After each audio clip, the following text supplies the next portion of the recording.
Bismillahirrahmanirrahim. Alhamdulillahirabbil alamin wassalatu wassalamu ala asyrafil anbiya'i wal mursalin sayyidina Muhammadin wa ala alihi wa sahbihi ajmain amma ba'd. Alhamdulillah pada pertemuan pada siang hari ini kita akan membahas sebuah tema yang sangat spesial, sebuah tema motivasi, sebuah tema terkait berpikir, sebuah tema yang dijelaskan oleh Om Bagus yang ini merupakan tugas untuk menjelaskan kembali apa yang dijelaskan oleh Om Bagus. Tema ini berkaitan dengan berpikir, yaitu tujuh Arab, 7 langkah berpikir bagaimana seseorang bisa berpikir dengan benar, berpikir dengan Al-Quran, berpikir dengan hadis, berpikir dengan sebagaimana pikiran para ulama. Baik, 7 langkah ini bisa kita sebutkan prosesnya dari awal. Pertama, ada yang disebut sebagai proses berpikir. Proses berpikir ini adalah diawali dengan langkah pertama dimulai dengan data masuk. Data masuk ke otak kita. Data masuk ke otak kita. Ada data yang diinput kepada otak kita.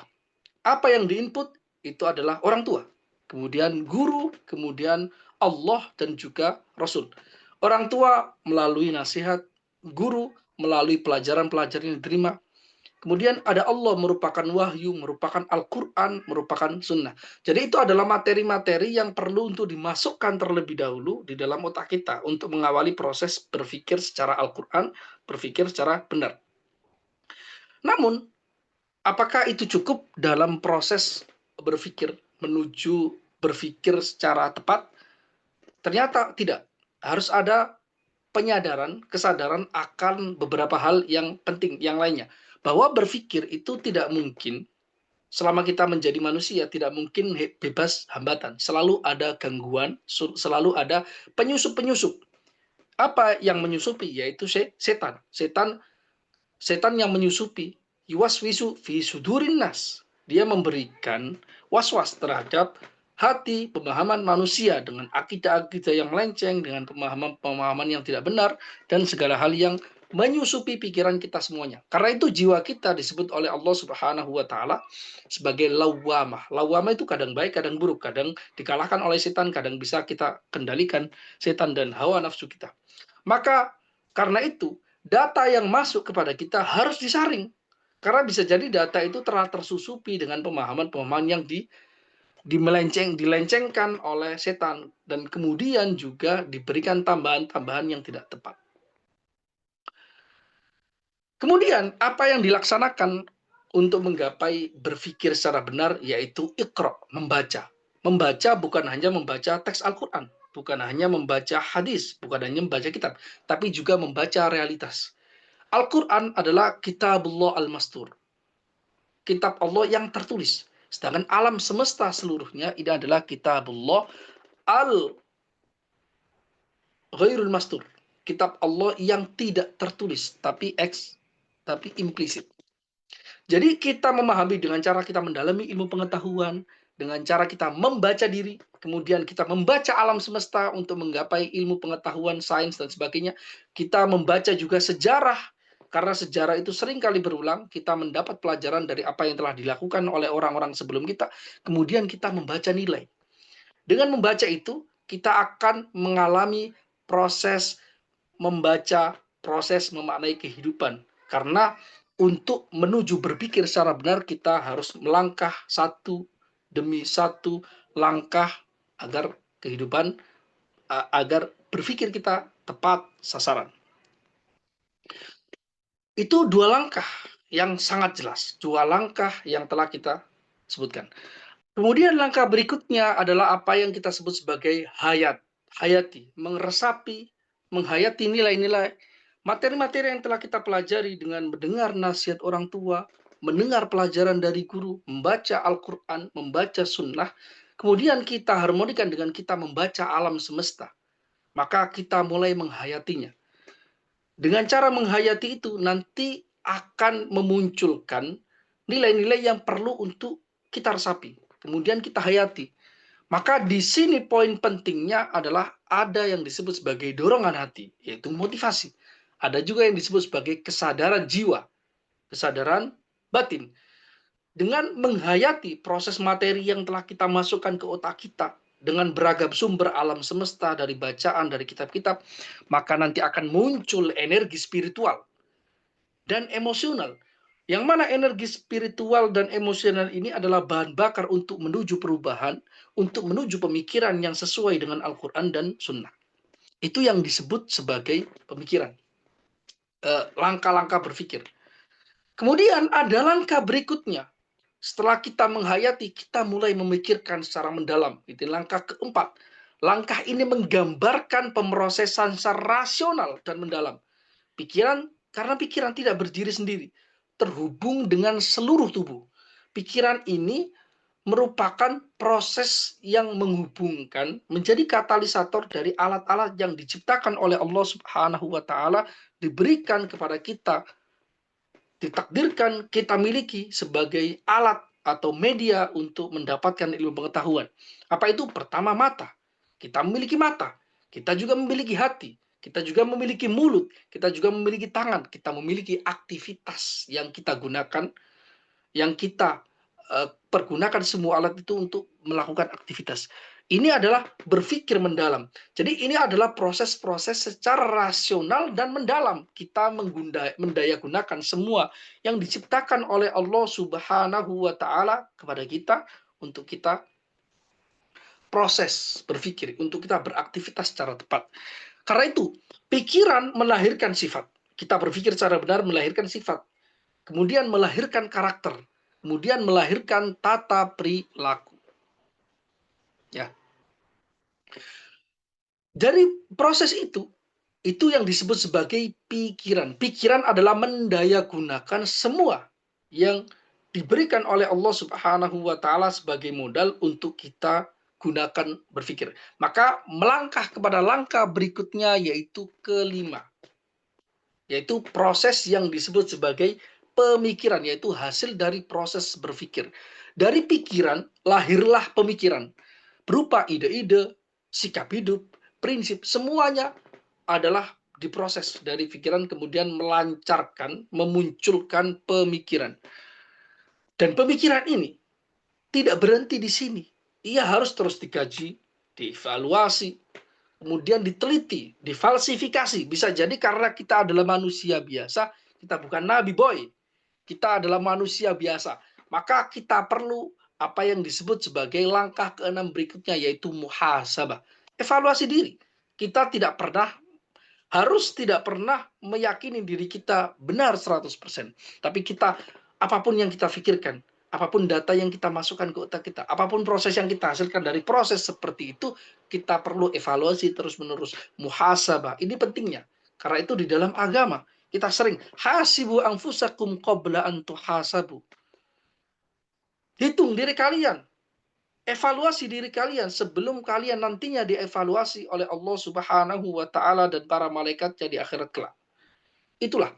Karena dari proses introspeksi diri, muhasabah, evaluasi diri, nanti kita akan menemukan apakah ada pikiran kita, ada perbuatan kita yang salah, maka prosesnya adalah kita taubat nasuha.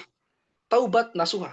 Taubat yang benar-benar taubat, menyadari kesalahan, bertaubat sepenuh hati. Kita kalau menemukan perbuatan itu, perbuatan yang salah. Kemudian andai kata kita menemukan perbuatan, pendapat, pikiran kita itu benar, maka kita terus berjalan sesuai dengan apa yang kita yakini itu sebagai kebenaran. Fastaqimu kama umir. Fastaqim kama umir. Maka berjalan luruslah, istiqomahlah sebagaimana diperintahkan oleh Allah Subhanahu wa Ta'ala untuk kita teguh memegang apa yang kita yakini sebagai kebenaran setelah melalui proses evaluasi, introspeksi diri, menambah pengetahuan dari Al-Quran, dari Sunnah, mendengar nasihat para ulama, membaca kalam para ulama, mendengarkan nasihat orang tua. Maka itu yang penting kita gunakan, kita lalui. Maka proses muhasabah, evaluasi diri, introspeksi diri, nanti akan membuat pikiran menjadi lebih jernih, lebih murni, dan lebih tajam. Ini yang penting. Karena selalu ada proses falsifikasi. Kalau dalam bahasa saya falsifikasi. Ada yang kita anggap benar, kemudian kita tes berulang kali. Apakah ini benar? Kalau ketika sudah benar, maka kita istiqomah. Kalau salah, kita bertaubat dan kita perbaiki. Kemudian langkah yang terakhir, dan itu adalah proses terakhir end produknya, yaitu inovasi. Langkah akhir dari proses berpikir ini adalah kita melahirkan solusi terhadap problem umat. Kita memberikan terobosan-terobosan. Kita memberikan perubahan-perubahan yang nyata dalam hidup. Dalam apa? Dalam bentuk aksi yang nyata. Kemudian dalam bentuk gagasan yang kreatif, yang bermanfaat bagi umat, bagi bangsa, bagi negara, bagi diri kita. Kemudian menuju kepada perubahan perilaku yang mendasar.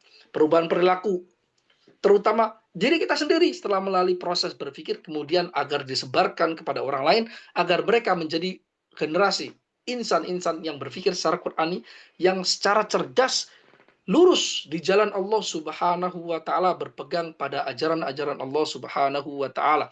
Nah, inovasi ini harus mengalir dari hati yang bersih, yaitu qalbun salim. Jadi dengan hati yang bersih ini kita mengalirkan inovasi kita agar bentuk dari aksi kita tepat, gagasan kreatif kita tepat, perilaku perbuatan kita tepat. Karena banyak sekali perbuatan-perbuatan yang baik, tapi tidak didasari dengan hati yang jernih, tidak didasari dengan intensi yang tepat, intensi yang benar lillahi ta'ala, tulus, maka tidak akan diterima. Nasihat, ucapan, ajaran yang muncul dari hati, maka akan merasuk kepada hati. Namun, ajaran yang hanya di lidah, manis di lidah, bersilat tidak akan didengar. Didengar saja, hanya masuk kuping kanan, keluar kuping kiri. Telinga kanan, keluar telinga kiri. Itulah fungsi dan pentingnya urgensi memiliki hati yang jernih, hati yang bersih, lillahi ta'ala, demi Allah Subhanahu wa ta'ala. Maka, dari akhir perjalanan berpikir ini, maka kita akan mendapatkan qalbun salim, hati yang jernih. Kemudian dari hati jernih ini akan merekonstruksi akhlak kita. Akhlak kita semakin baik karena yang menggerakkan diri kita adalah hati ini, dan ini yang membuat semua proses ini menjadi kepada pembentukan qalbun, yaitu hati yang jernih, peka terhadap tipu daya dunia, pujian senda gurau. Kita peka karena dunia ini penuh dengan senda gurau. Kemudian menghasilkan akhlak yang didorong oleh hati, didorong oleh ruh, berupa akhlak yang mulia. Innama bu'itsu liyutammima makarimal akhlak. Karena Rasul Shallallahu alaihi wasallam memang diutus oleh Allah Subhanahu wa taala untuk menyebarkan akhlak yang baik agar ditiru. Laqad kana lakum fi Rasulillahi uswatun hasanah. Rasul merupakan suri tauladan, kita mengikuti Rasul. Itulah yang saya sebut sebagai 7 langkah berpikir. Karena itu berpikir bukan hanya tentang otak, tapi tentang hati, tentang mulut, tentang mata, tentang perbuatan. Jadikan pikiranmu ini sebagai alat untuk menuju hati yang bersih dan akhlak yang mulia. Inilah jalan hidup yang membawa keberkahan. Karena itu, marilah saya tunjukkan apa yang telah kita jelaskan di sini sebagai sebuah rangkuman. Saya tunjukkan sebuah rangkuman apa yang tadi kita jelaskan agar lebih jelas. Ya, jadi di sini kita perlihatkan di sini ada langkah-langkah berpikir, nanti bisa kawan-kawan bisa lebih memahami. Jadi ada proses berpikir, kita harus patuh pada orang tua, guru, Allah Subhanahu wa taala. Kemudian kita membaca. Karena dengan kita membaca ini nanti kita akan mengetahui ilmu pengetahuan, kita mendapatkan pemahaman bukan hanya di dalam kitab tapi juga di alam semesta. Namun perlu dilihat bahwasanya ada godaan, ada setan, ada al-lawamah, ada nafsu dan sebagainya. Proses data berpikir seperti ini kita olah sehingga kita melangkah kepada penghayatan, menghayati apa yang kita masukkan dalam otak kita. Karena dengan penghayatan ini nanti akan kita melahirkan dorongan, motivasi, energi, dan yang luar biasa agar kita menjadi orang yang lebih baik dari sebelumnya. Ya, kemudian langkah berikutnya seperti itu. Kita harus menggunakan hati. Langkahnya agar kita menggunakan hati ini yaitu qalbun. Karena itu nanti akan yang membuat akhlak kita semakin baik. Karena kita harus menyadari, di dunia ini banyak tipuan, di dunia ini ada ujian, di dunia merupakan senda gurau. Langkah berikutnya kita harus selalu muhasabah. Kita harus muhasabah. Kita harus muhasabah, kita menemukan, oh di dalam diri kita ada yang salah, maka kita perbaiki, kita taubat nasuha. Ada yang benar, maka kita terus istiqomah. Dan kemudian kita melakukan taubat nasuha dan sebagainya tadi, kemudian kita memperbaiki akhlak dan akhir dari perjalanan kita akan berinovasi. Inovasi ini yang penting, nanti akan membuat karakter kita semakin baik, sifat kita semakin baik, habit kita semakin baik.